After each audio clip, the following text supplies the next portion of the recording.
Good Friday afternoon. Thank you for joining us for Local 5 News at 4. I'm Michelle McCormack. Barrett is on assignment in London, where it just so happens the Packers arrived early this morning.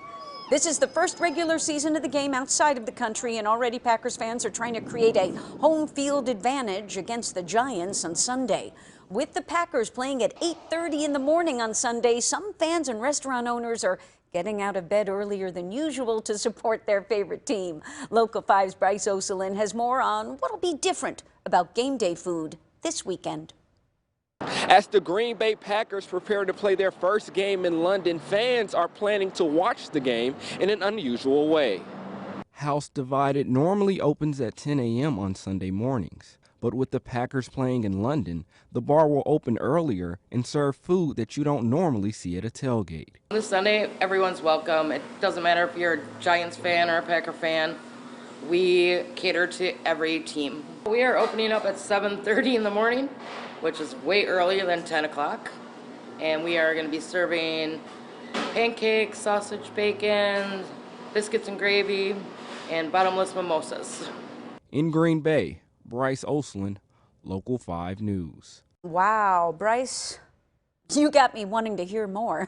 Tomorrow is one of the biggest pep rallies for fans who did make the trip to England. And this morning, the leader of the pack actually stepped before the microphones to give some insight into how he's feeling. We have a great fan base and we travel well, so it's hard for teams to want to give up a home game when Green Bay is coming to town. And obviously we play at one of the most iconic spots in all the sports, at Lambeau Field. So it's nice to be here. The schedule, look, it's not a big deal. It's just fun to enjoy it. This is one of those games I think at the end of your career, you know, when you think back on it, it's going to be a special moment to be able to play in front of the fans here. Aaron Rodgers from London this morning, and Barrett Tryon will be showing us all the pregame and postgame excitement from London. You can catch his exclusive reports on the fans, the fun, and of course the football. Join us here for Green and Gold in London this week right here on Local 5, and we are greenbay.com. Now to a developing story, an update on the killings of 2 people in Little Suamico back on October 2nd. The Oconto County Sheriff spoke not too long ago and said their suspect is related to one of the victims. Here's what the sheriff confirmed. Their suspect is David Steinmetz, a 27-year-old who remains in custody on a probation hold. Investigators are forwarding 2 counts of intentional homicide to the district attorney's office. The victims both died of gunshot wounds, 75-year-old Paul Brennan and 55-year-old Lori Steinmetz. The sheriff would not take questions, but did send out thoughts and prayers to the victims, saying this family has fallen on hard times. Look for more in our next half hour and on our later evening newscasts. Fire crews in Menominee, Michigan have been working since last night to put out a huge fire at a mill for recycled pulp. They've been at it for hours, will remain there for some time. They actually had to remove parts of the building so the fire truck could spray inside. Officials issued a declaration of emergency just this afternoon. And here in Wisconsin, officials issued a stay-at-home order because, as you see there, look at all that thick smoke. There are many concerns about what's in the air. There were no injuries, which officials say is thanks to the quick thinking of the workers. Green Bay police are looking into a shots fired call. It happened near East Walnut Street and Van Buren. Nobody was hit and no damage reports. Officers were patrolling nearby when they heard the shots just before 1 this morning. And later, they spent a fair amount of time on the scene searching for evidence. They do have new technology now that allows them to learn more about the gun used. All right, let's take a break from the news, shall we? And look at the weather, because everybody's talking about the weather with the change of seasons. Alexis joins us now. I couldn't believe how much yellow I saw in the trees. I know, isn't that crazy? It's because, you know, those temperatures have cooled down. We're really going to see more changes in the leaves there along the way here this weekend. 52 for today here in Green Bay. We really cooled off here since this time yesterday. Upper 40s, low 50s over there to our west. But the good news is there for tomorrow, we're going to warm back up just a little bit into the low 60s here in Green Bay with lots of sunshine to start off your day after we see a little bit of frost there tonight and into tomorrow. And then here's Sunday, even warmer, 63 degrees, so warmer weather is on its way in here.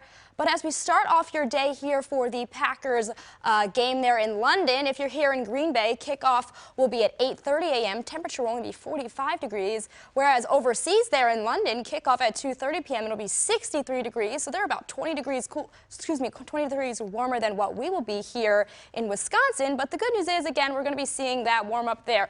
Now, here's a start of your Packers game. Tailgate time, still dark out, 40 degrees, chilly with those clear skies, mostly sunny skies as we head off into kickoff time, again 45 degrees. Then we are staying dry here for Sunday in Wisconsin, 56 degrees, whereas over in London there, they could see a whole batch of rain come in right around kickoff time. Now, right now, it looks like it's going to be just off to the west of London there, but then as they head into the overnight Sunday and into Monday, they will see some rain. But when will we see our next rain chance? I'll let you know coming up in just a bit. All right, we'll see you then. Thanks, Alexis. A grand reopening for a store familiar to many. Roundy's Supermarkets held a ceremony today celebrating the reopening of its Metro Market store in Green Bay. You probably know it as the Pick and Save on Lombardi. Metro Market means there are now extra amenities for customers. And obviously the bakery department's doing great. Now for a story that's positively Wisconsin, local dairy maker Kemp's is helping to fill the need for families and pantries across Wisconsin by donating more than 300,000 shelf-stable packs of milk to Feeding America. The Giving Cow milk is a single-serve 8-ounce pack of pasteurized milk. Pantries and families can keep the product for up to 12 months before it spoils. And, we know the needs out there with the pantries, as far as, they don't have a refrigeration or anything like that. So this really fits a need, with shelf-stable milk, has a 1-year shelf life. They don't have to, especially when they ship it out to smaller pantries that don't have refrigeration, it actually works out in their favor. According to Kemp's, more than 36,000 units just went out today. Ever dream of being your own boss? Well, we've got the story for you. We'll show you how 2 entrepreneurs turn their dreams into reality, clothing that's inspirational, and where you can get it. And we've got all the sights and sounds from the World Dairy Expo in Madison. That's coming up in Midwest Farm Daily. Now let's take a look outside for your Local 5 traffic report. Oh, things picking up. Maybe some folks making an early getaway at I-41 at Wrightstown Road. Thank you to the Wisconsin Department of Transportation for that view from our cameras. We'll be back with more news right after this.